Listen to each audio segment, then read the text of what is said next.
3. Boys and dogs, and the short. Marjorie was a bad girl today. She was a bad girl yesterday, too. She didn't really look like it, but Marjorie could party with the best of them. Her appetites were enormous. Where some women specialized, Marjorie was a generalist. She liked doctors and lawyers. She also liked plumbers and landscapers. Today it was tennis pro. He certainly will be off his game tomorrow, Marjorie thought with a wicked grin. Together, they found positions that weren't in the Kama Sutra. When she put on her clothes and left the room, her tennis pro was sleeping the sleep of happy exhaustion, as well as the sleep of a drug she bought from the college kids. She didn't know what it was, but it worked magic. As she left the room, she helped herself to her share of his wad of bills and quietly closed the door. Poor sucker, she thought, he didn't even last a decent couple of hours. She could still feel him warm and sticky inside her. She walked down the motel balcony toward the stairs, counting the money. This is too easy, she said to herself. I need a challenge. Marjorie walked across the parking lot. She walked past the tennis pro's Porsche. She thought about his macho fashion statement and giggled to herself. Poor bastard, doesn't know what to do with a real woman. Nothing between the ears, and not much between his legs either. Marjorie stuffed the bills into her blouse and continued down the street. She needed something, and she just couldn't quite figure out what it was. She had been waiting, that was for sure. The tennis pro would probably start looking for her. That was also for sure. She knew that men really were ambivalent about being used in such a manner. Some got quite angry, but she really didn't give a rat's ass about what they thought. Someday she'd find that one man. Then it would be all okay. Some were downright humorless about it. The worst was the Secret Service agent in D.C. He'd tracked her across 4 states before he gave up. He was looking for a wife. She really didn't know what she was looking for, but it certainly wasn't him. He was a control freak who had a problem with dirt. He wanted her to share his view of the world. She thought he was a flaming asshole. She didn't like relationships anyway. They were too much trouble. As she crossed the street to the bus stop, she thought of him, though. He was the most confused and dysfunctional human she had ever met. He didn't want to learn what she wanted to teach him. His loss, she mused. Charlene waited in the apartment. She was afraid to go out. There was evil out there. She kept the blinds drawn and the room dark. That way nobody could see into her world. If nobody could see her, nobody could hurt her. She sat in her rocking chair and rocked. She rocked and waited. Marjorie got on the Uptown bus. She liked riding the bus because the bus is anonymous. She took a seat close to the back and sat down. There were only a couple of other people on the bus, so when their attention wandered to other things, she took the money out of her blouse and arranged it so it wouldn't make a bulge. Then she put it back. It was a decent sum of money. It amazed her how some men liked to carry large amounts of cash. It also amazed her how those men could be as careless as to pick up women without knowing them first. She picked up strange men, but she knew the risks and willingly took them. It was worth it. Charlene waited in the dark. She didn't want light. She didn't want them to see her. She waited for the ivory-faced angel with the raven hair that cared about, and for her. She was tired of being alone. Her angel was out, and she dreaded the coming of the night. Every night was the same, walking back from the 7-Eleven with a gallon of milk, a loaf of bread, a dozen of eggs, and a 6-pack of Diet Coke. She would walk down to the end of the block, cross the street, and take the walkway through the park. He would be waiting there in the shadows where the walk went under the tracks. She wouldn't notice him until she too was in the shadows. He would make an unintelligible remark. The hairs on the back of her neck would stand up. She would walk faster. He would follow. Hey, baby, you're sure looking good today, he would say in a taunting tone. She would try to ignore him and walk faster across the park. He would walk faster too. She cursed herself for not wearing better shoes as her ankle twisted and her shoe came off. The eggs broke in the bag and ran down her legs. He trotted after her. She kicked off the other shoe. The walk turned to gravel. The gravel hurt her feet as she tried to run. The cap came off the milk jug and the soda can started to slip through the bottom of the wet bag. Her pocketbook filled with milk from the open gallon in the bag. Her slacks and blouse were soaked in the mixture of egg and milk as she ran over the gravel, leaving bloody footprints behind her. She could feel the presence behind her, close, too close. An arm wrapped itself around her neck. She dropped everything and wet herself. She screamed and tried to get loose. The other hand hooked the waistband of her slacks and pulled back. The waistband and the seam below it parted, and she was free. The slacks without a solid waistband to support them sagged downwards, making it difficult to run. The arm grabbed her throat again. She squirmed down and bit it. The arm went away. The slacks tripped her. She fell hard onto the gravel and slid. Her blouse ripped as a hand grabbed the collar. She tried to scream for help, but nothing came out because he had his hand around her throat. A large knife appeared against the end of her nose. No more noise, or it will be the last noise you make, the voice growled. With one swift motion, the remaining buttons on the blouse vanished into the gravel. A hand grabbed her hair and dragged her into the shade of the laurel bushes. He threw her onto her back and tore off her underpants. They were nylon and didn't tear very easily. It hurt. He jumped onto her and fumbled around with his own clothes. She bit him again and tried to get loose. He was strong and she was tired. She brought a knee up into his groin. "You're one feisty bitch," he snarled as he hit the side of her head with his fist. Everything whirled into merciful blackness.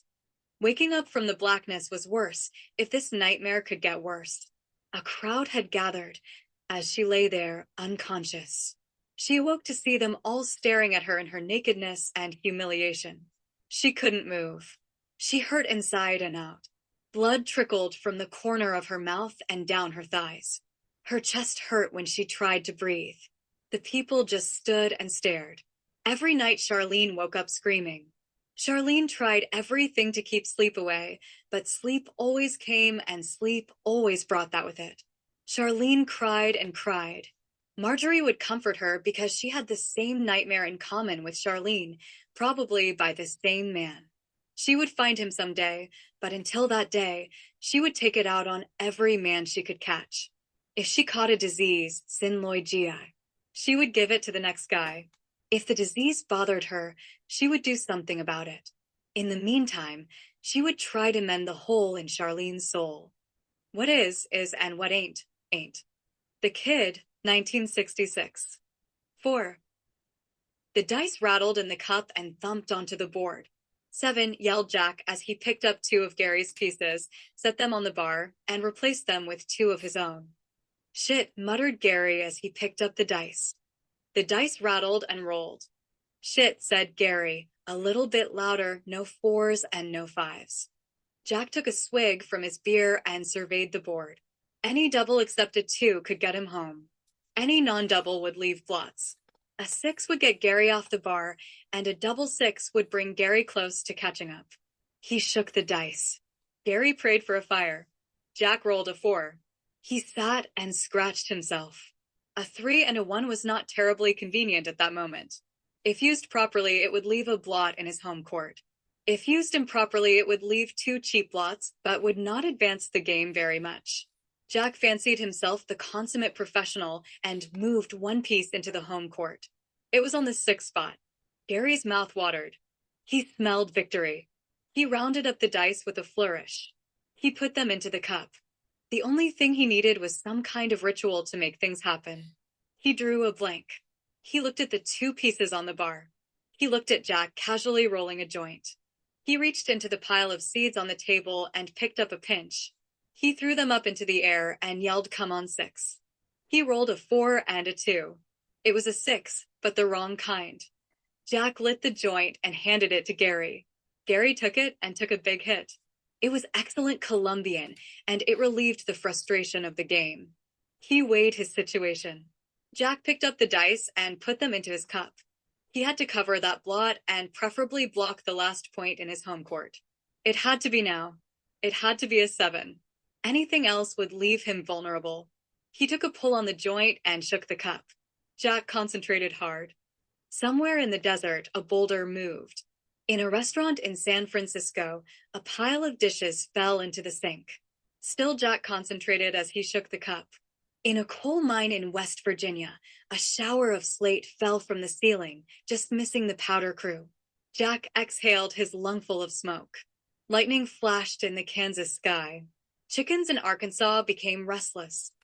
The dice bounced against the bar and spun to rest in Gary's home court. They came up a 4 and a 3. A meteorite burned across the Arizona sky. Shit, said Gary. I guess I roll again, laughed Jack as he handed the joint to Gary. Gary took a pull on the joint and regarded his predicament. The only way to win the game and salvage his pride would be for Jack to leave a blot in his home court and for Gary to roll the number for that point. It would then turn into a race. Gary concentrated as Jack shook the dice. Jack concentrated too. Behind a Chinese restaurant in New York, the trash cans fell over. Across town, a water main broke. Sweat rolled down Gary's cheek. The veins stood out on Jack's forehead. The dice bounced across the board and spun to rest. It was all Gary could have wished for. A 5 and a 3. There was a blot on the 3. Gary took the dice and put them in the cup. He shook the cup and concentrated. Kenny dumped a load of fries in the basket of the frylator and set it into the hot oil. They sizzled happily. He walked over to the counter and started to slice more potatoes. He was proud of his fries hand. Slicing the potatoes was the secret of the restaurant's success. They were peeled and then put in a pot of lightly salted water with just a hint of lemon juice to keep them white. Then they were sliced right before they were put in the frylator. It made for perfect taste and texture. Kenny had been doing it for so long that it took the same amount of time as it would have taken for frozen fries. He dumped the fresh batch in the second frylator and jiggled the basket in the first to keep the first batch from sticking together. He assembled 4 double cheeseburgers with tomato, lettuce, and onion and split the first batch onto 2 plates. He dealt 4 more ground steak patties onto the grill and shook his second batch of fries. The lights flickered and then went out. Shit, said Kenny in the dark. He picked up his spatula, flipped over the patties on the grill, and split the second batch of fries between the other 2 plates. For up, he yelled. Double 3, yelled Gary. He got up from his chair and danced a little victory dance. Now Jack was on the bar. Gary set Jack's piece up on the bar and put his 2 pieces on the 3. He then noticed the tragedy that was his home court. His other 2 threes would leave the 6 open or would stack 4 pieces on the 2 and leave the 5 open or leave a blot on the 3. He couldn't get out of Jack's home court and could not even think about repeating the excellent fortune of the last roll of the dice. He shook his head sadly as he picked up his dice. There was no way he could cover all his points. All he could do was consolidate and run. He shook the bones and prayed for a fire. Unfortunately, a fire didn't come. He got a 5. He couldn't run. The lights came back on in the restaurant. Kenny was reading the orders with a flashlight. He was happy to see the lights back on. The grill was getting cold and things were starting to stick to it. It would be hard to clean. The oil was still hot enough to do fries, although he was happy nobody had ordered a fish sandwich. The oil was too cold for that. The fries would be a little greasy for the next couple of orders, but he really didn't think anybody would notice. This was the after bowling crowd, and they were too busy celebrating the tournament to notice much of anything. Gary chose consolidation. He moved the pieces on the 5 point to the 3 and 2. That left the 6 and the 5 open, but it left no blots and made it easier to do an endgame when he got his 2 stragglers back around the board. That is if Jack's dice would give him time. Trust me, said Jack as he picked up his dice and put them into the cup. I won't totally humiliate you. After all, what are the odds of a double 5 or a double 6, right here and now? Politics is a contact sport practiced by lawyers. The playing field is anywhere and everywhere. A point is scored when a case is won or somebody's career is destroyed. A judge is a lawyer who's made the big leagues. There is no justice in the courts because in the final analyses, there is very little difference between the mayor and the magistrate when they are groping through the smoky hallway in their skivvies while trying desperately not to be noticed. In this situation, the sheriff is doing the same thing. When the shit hits the fan, ponchos and umbrellas are at a premium. Shit is not particular as to whom it sticks. All d:// Fred Katz. Okay, stop share.